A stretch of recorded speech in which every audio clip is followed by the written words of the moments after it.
Welcome to Are You Done Yet?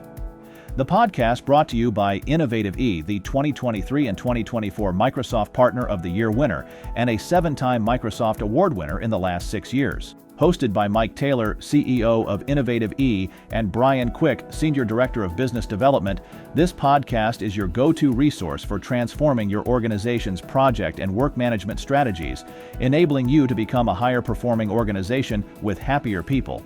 And now, Mike Taylor and Bryan Quick. Hi, and welcome to Are You Done Yet? The podcast about your project and work management challenges. I'm Mike Taylor, and as always, I have with me Bryan Quick. Hey, Mike, how you been? Been good. Lots going on past the holidays, getting into 2025. Hard to believe it's already here. Yeah, it sure is. We're super busy, but we wanted to keep going on our modern project management series here on the Are You Done Yet podcast. And today we have a special episode. It's episode 8 of that series, and it's about exploring the role of AI in project management, a hot topic. Oh, it sure is. And, all kinds of stuff to talk about on AI. It's everywhere. There's a lot of excitement about it. There's some backlash growing about it. Some people are. I actually saw an article the other day that said they expect to see. I think this was Gerstner or somebody was saying they expect to see some products and services that are claiming to be AI free. So. Oh, really? Yeah. So people will be.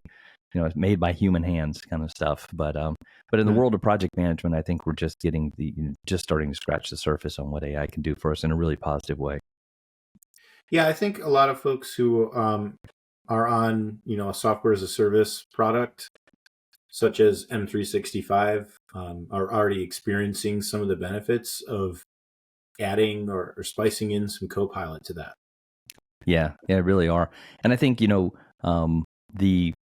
the evolution is happening pretty quickly. A lot of folks have already seen a lot of the, and most everyone that's an information worker and project manager has probably played with, if not Copilots, with GPTs and generative AI. So have seen the advantage of being able to, generate things with, a combination of prompting with data that may be in your tenant and data that's in the universe that's out there, and being able to generate some things that are interesting. And like you said, Copilot, and SaaS products, a lot of the SaaS products now have the equivalent of Copilot or Gen AI built in. So they'll do things like Planner, for instance, Planner with premium features within Microsoft ecosystem will allow you to do things like do schedule generation. They have the ability to do, so you can go in and say, I've got this kind of project, and it will build a schedule based on that, which is using knowledge you may have inside your tenant, but also knowledge just about the kind of the nature of the work, and it's pulling that information from the large language models that are available out there, and being able to build the initial task structure, which is beneficial. I mean, it can have some benefit to it, but I think we're rapidly starting to see people think past the generative components of AI and Copilots, right?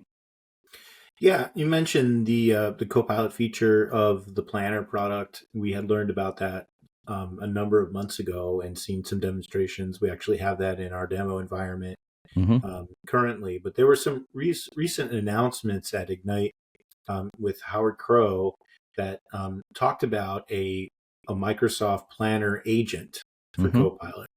And, you had attended that event at Ignite. So what were your impressions of that particular announcement? Yeah, I think it's interesting. The concept of the agents in general can transcend a particular piece of SaaS product like Planner, right? So the Planner, they actually call it a project management agent. They don't call it a Planner agent. They call it a project manager agent. And it launches, and it can look at information in across not just Planner, but other areas. And it can then take you into the Planner experience and start to do things like, what we were just talking about. It can start you on a journey for project management or for a project creation, and it can help you create that schedule. It can bring in additional information from files you may be able to attach and reason over that and do some things that says, okay, this is the nature of the work that we're doing. So it's really interesting that it's extending, the concept of agents is extending beyond just a SaaS component, a software as a service component, and it's really starting to reason over more of the platform, which has broad implications, doesn't it, in terms of really going beyond just a SaaS application. There's a lot of standalone SaaS applications, but when you start thinking about it at the platform level, The fact that you can now have these agents, because that wasn't the only agent that they announced. They announced a SharePoint agent. They announced some other agents that were there. It's pretty interesting to think about what that world might evolve to. What for those of people that didn't have a chance to attend the announcement, and we'll put that information here in the podcast so that you can take a look at it if you're looking at this on your phone or online, and so check it out for yourself. But for those folks on the listening to the podcast today that didn't have a chance to see that, what do they mean by an agent?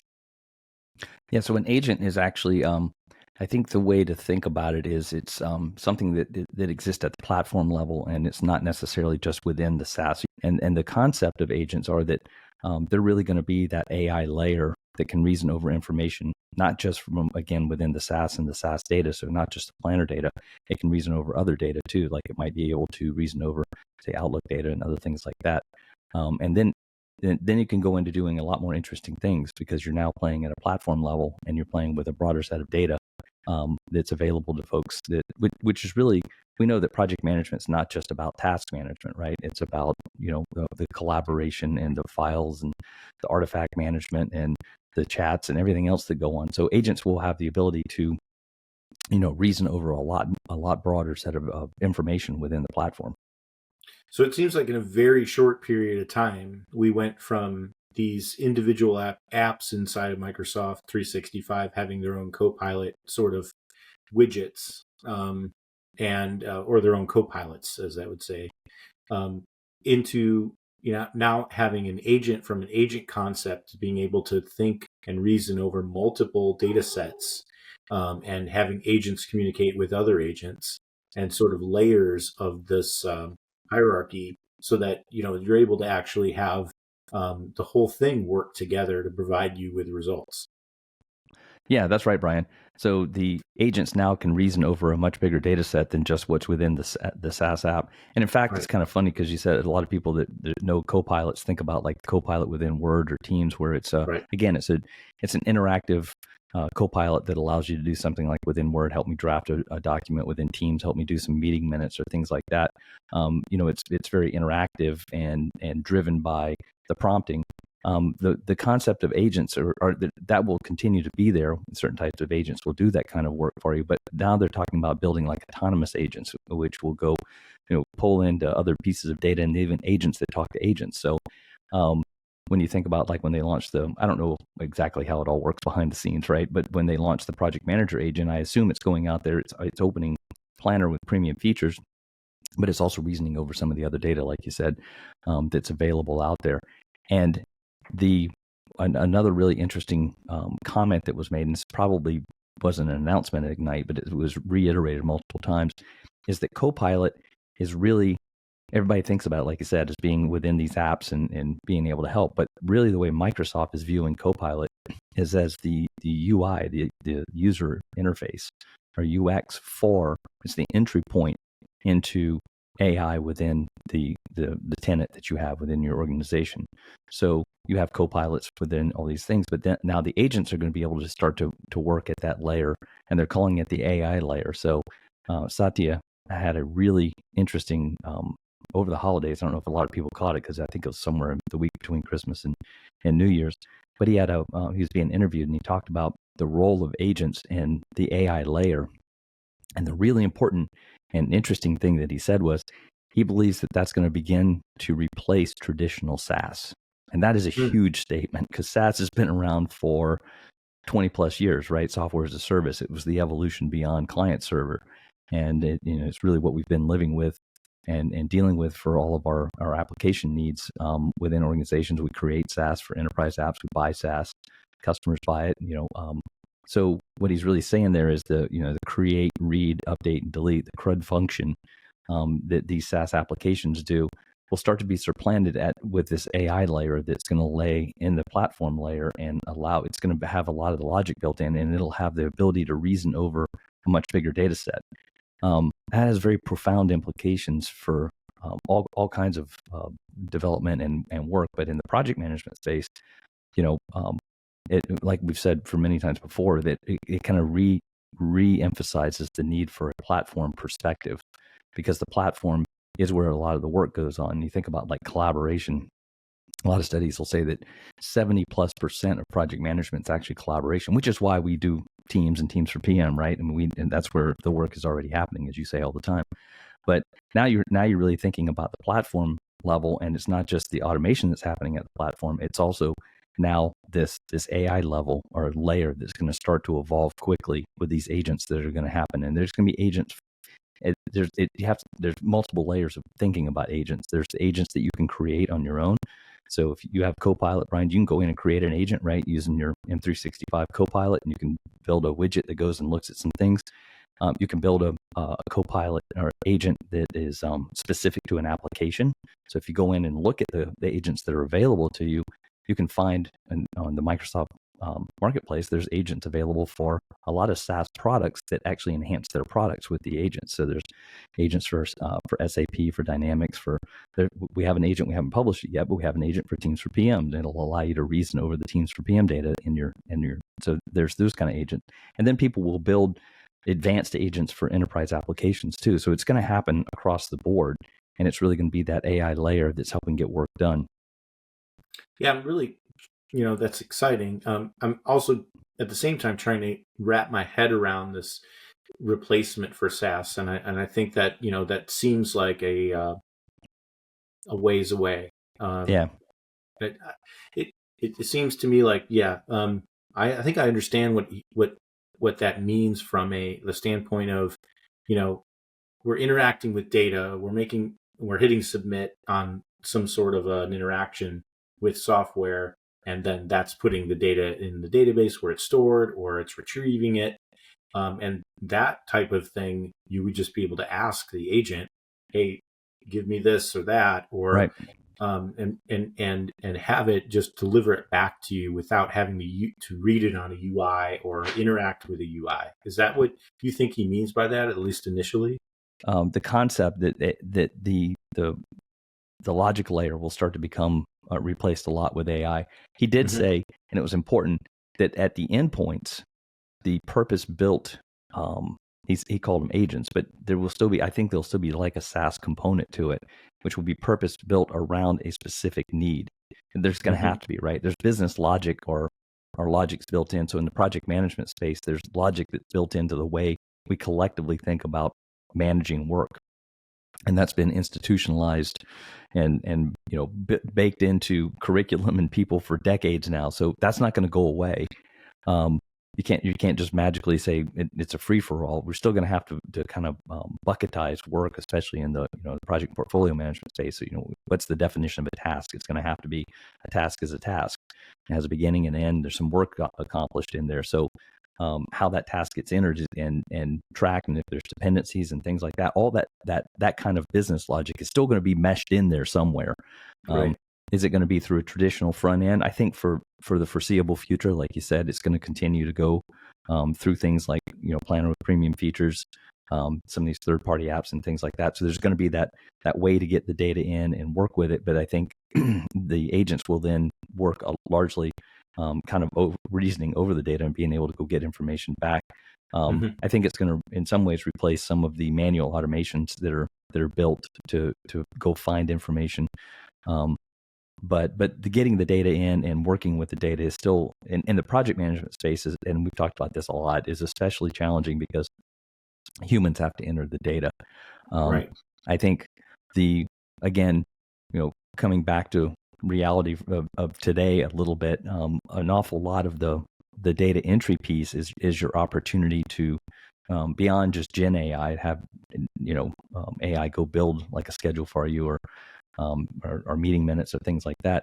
The ability for AI to help assist in the work that we're doing, like reading minutes and then categorizing risk and issues and helping get those, put the higher quality and quantity of data in, thus removing a lot of the stuff that humans have to do on a daily basis, project managers and team members, and getting better data while you're doing that. I think that's the role of AI that a lot of people need to be focusing on today, is how do we get that higher quality of data through the usage of AI to operationalize these mundane tasks that we all hate doing anyway, right? Right. I totally agree. I think if anyone's, listening to this episode and they haven't started exploring some of the easier things that there's not a lot of impediment to start using. For example, the meeting recording feature in Teams and the ability to create a transcript out of that. Start recording your meetings from your Teams channel for your project, so that all of that, those good notes and minutes and that automation is right there for everybody to see in the channel. So Mm-hmm. that'd be a great example of how you could get started with this today. And that kind of leads into these latest announcements, because I think we're all thinking about meeting minutes and status reports and risk and issue and action logging as being where we'd like to get started, I think, with the AI in project management. And if we're not doing those things already, we probably could be doing them, Right. as long as you have, the licensing in place in your entity to take advantage of that. We were talking to another customer today that, what was it, as recently as 4 to 6 months ago, was thinking, we're not really thinking about AI very much, Right. and recently told us now we're thinking about it. Yeah. so Yeah. so it's fascinating how quickly kind of the posture changes, from one company to another. Even if you're hearing that your company's not doing it, there's probably a pilot group going on, or somebody that's exploring the option in IT. Because certainly, Microsoft, if you're a Microsoft shop, is bringing it up, Right. Right. in every meeting with your IT management. So there might be a pilot group you could get into, and a PMO is the perfect greenfield opportunity to have a pilot Right. in AI, because there's so many things that it could do for you on a daily basis. Yeah, absolutely. And this customer you're talking about, that's exactly what they're doing. They started an AI group, and they're starting slow because they have security concerns, and rightfully so, and they want to make sure they get it right and have the right governance around AI. So they're piloting it with just a few groups, but they selected the PMO for exactly the reasons that you're talking about. That's where an awful lot of work is done, and there's a lot of opportunity to really start to automate some of this stuff with AI. And they're looking at exactly what you said, some of the low hanging fruit, meeting minutes, building lists, doing some of those kind of things to take out the mundaneness of project management, and while at the same time creating higher quality data. And we keep saying that, but that is an ongoing and traditional issue with project management, is getting the right kind of data. We've talked about data chasing, we've talked about data entry, we've talked about getting people to do things. It's always the carrot and stick of project management is, can I get people to update their timesheet, or can I get the status report on time, or can I get this information from another system and massage it in Excel and get it posted in time to make a reasonable decision. So all these things, you start to look at the low hanging fruit, and that's exactly where they went. And like you said, 6 months ago, they were saying, and we mentioned AI to them, and they were like, nope, hard stop. Nope, not doing it right now. And next thing you know, they're getting the pressure. And I think you're going to see when you read articles and stuff, which we all do, there's going to be increasing pressure at the top level of these organizations to be taking advantage of AI. Their C-suite, their boards are going to be saying, "What are you doing?" Because I'm reading about our competition that's using AI to do these interesting things, or I'm reading about these industry analysts that's saying we can do these things in project management or strategic initiatives, and increasing our capability to do more with less, or to be more effective. And all these drivers that are always they're ongoing, and they will always be ongoing business drivers, right? Of always doing better, getting more value out of what you're doing, your people, your resources.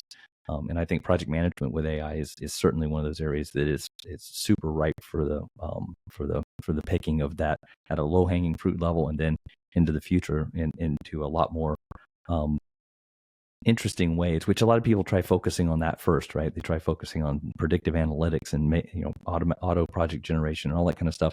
And it's like, okay, that's great, but again, let's make sure you got your foundational pieces in first. So this client we're talking about, I think they're going about it in a very a very reasonable and mature fashion. Of they want to move into it, but they're going to start piloting it. They're going to make sure they understand the data, the governance, all that kind of stuff. And when we were talking to these folks, we were telling them, we've seen this stuff where Microsoft does a really good job with their responsible AI and their governance strategy, and you can see. And if you understand the data really well, when you use some of these things like agents, we created an agent to reason over our teams for PM. You can read the data that's coming back out when you ask it to do something like a risk. How many risks do we have? Well, it's crawling your tenant, your customer tenant, and that's private information. So those risks are the AI is reasoning over that, and it's giving that information back. But then if you ask a question like, is this these risks have an average exposure of 2 or whatever, and is this good or bad? You get another answer that says, well, industry says that this is not a substantial risk to operations or to your project or whatever.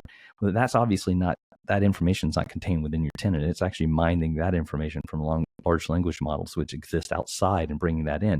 But it's not, it's bringing it to one direction thing. So that's the kind of thing where customers have to start to understand how that data flows and get a good confidence that they're getting the best out of both worlds. Their secure data is here. It's not bleeding over into the large language models, but they can then blend it with the large language models to get results like what I just said. It's just one of what could be millions of examples, right? Right. Wow. That's amazing. So exciting times we're all living in. And so if we were to take our crystal ball and kind of, even if we go back, 2 months, this whole agent thing would have been completely new, right? Yep. So what do we think is going to happen in the next 2, 6 months or a year from now with this whole topic? Wow, that's there's a lot to be determined. I think Microsoft is moving fast. They're throwing a lot of you see a lot of marketing around the copilots and agents. But I think that they are putting a lot of the engineering expertise to bear and bringing a lot of that. And they're starting pilot programs with select vendors and customers. There's a lot of stuff that's going on. They're putting a lot of resources behind really making this something that's really can be production ready for customers at multiple levels, like we said. So there's going to be making agents more effective for individuals, because that's where all the work happens. So you'll be able to write an agent that can go do things to help your day, Bryan. For like a PMO, they can actually build their own agents to help do things inside. And then for ISVs and software providers, like what we do with Teams for PM, there'll be ability to build agents, that extend the capability of that product with the platform. There may be another piece that emerges in there, which is system-wide agents that can do things that are purpose-built. And what we're going to have to see how that plays out. But if that happens and they're deployable, there could be utilitarian agents that rise to the top, and you can imagine dozens of these by different types of workloads, finance, HR, project management, that could be kind of ubiquitous agents that may be made available by vendors or by Microsoft that kind of play into this space. So I think it's a very interesting time. These agents and the Copilot capabilities that are built in, combined with the platform, there's a lot of challenges you got to get through, and it's got to be done right from a security perspective and privacy and all those kind of things. Because in the ultimate world, if you gave AI the capabilities to reason over everything with no restrictions, it could do really interesting things. But then the results are not going to be good, because it's going to expose things that you don't want to expose.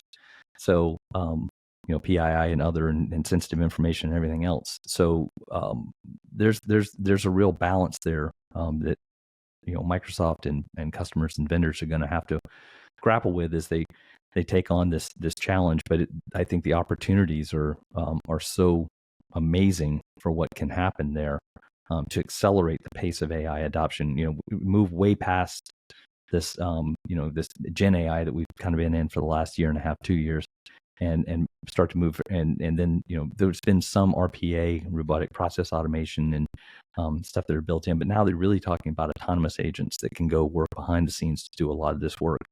I think the opportunity there for really breakthrough capabilities and things that have always been challenges from a work management and project management in our world are really, really compelling. So I think you're going to see it start to happen very rapidly over the next, like you said, 6 months to probably In a couple months, I don't know, you probably see a lot of announcements. A lot of people are working on it.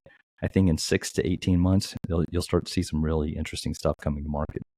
Yeah, I know we at Innovative E have already started working on agents of our own that would interact with project management type data. And we're also curious if there's any folks out there that are positioned to actually pilot this. We'd be interested in working with you and talking with you on that. So Yep, if absolutely. you have some of these tools in place and you're wondering how to use them, or you want to get on the cutting edge of what's coming with agents and start building in some even project management or non-project management, Work management. Yep. AI experiences within your environment, give us a call. We'd love to talk to you about partnering on that. Yeah, absolutely. That's a good call out there. We're in kind of data gathering mode and do mode at the same time, trying to figure out, what are the really good scenarios that we can go after. We can come up with a lot. Our customers are telling us, but we're always happy to have those conversations. And if you want to be on the, as they call it, Bryan, leading edge, early adopter, bleeding edge, there's a lot that can be gained by doing that. You have to understand that there's going to be some challenges and some back and forth working through some of the issues that nobody's worked through before. But that can be pretty fun work as well. Yeah, absolutely. So take a look at the show notes. We'll definitely have some contact information in there. Wanted to also talk about the book, The AI Project Management Revolution is Here. Take a look at it on Amazon. And so if you haven't done so already, it's also available in audiobook, right, Mike? It is. It's an audiobook, Amazon on Kindle, and there's a paperback version if you would like to go old school. Okay, great. Yeah, take a look at that. We have some interesting thoughts in there about what's coming. So, and as always, if you haven't done so already, please remember to subscribe and like our podcast on whatever platform you're listening to this on. That helps us understand what content is relevant and understand the impact that we're having on folks out there. Take a look at our previous episodes, and the next episode, we're going to be digging in a little bit more to AI. So we're going to be talking about enabling business agility with AI and automation specifically. And so, again, meantime, feel free to reach out and we'll, if you'd like to start a conversation. Otherwise, I think that'll be it for today, Mike. Unless you had any other thoughts for the community. No, I think that's pretty much it. Like I said, the next one, I think maybe we'll get in some specific examples. Maybe show a couple things that we've already been working on that are available out there, and get some wheels turning in people's heads of that kind of the art of the possible. Oh, that sounds exciting. Yeah, I think talking about these things in concept is one thing, but showing something help really folks envision what the possibilities are. Yeah, absolutely. All Awesome. right. Well, until next time, thanks for joining us on the Are You Done Yet podcast. I'm Bryan Quick. I'm Mike Taylor. Thanks, Bryan. Thanks, everybody. All right. Take care now. Thanks for tuning in to today's episode of Are You Done Yet? Remember to like and subscribe and check out the show notes for links mentioned in today's episode. Leave us a comment or share your thoughts on today's topic. We value your insights and look forward to sparking a conversation about the future of project management. Join us next time as Mike and Bryan discuss the role of AI in modern project management, enabling business agility with AI and automation.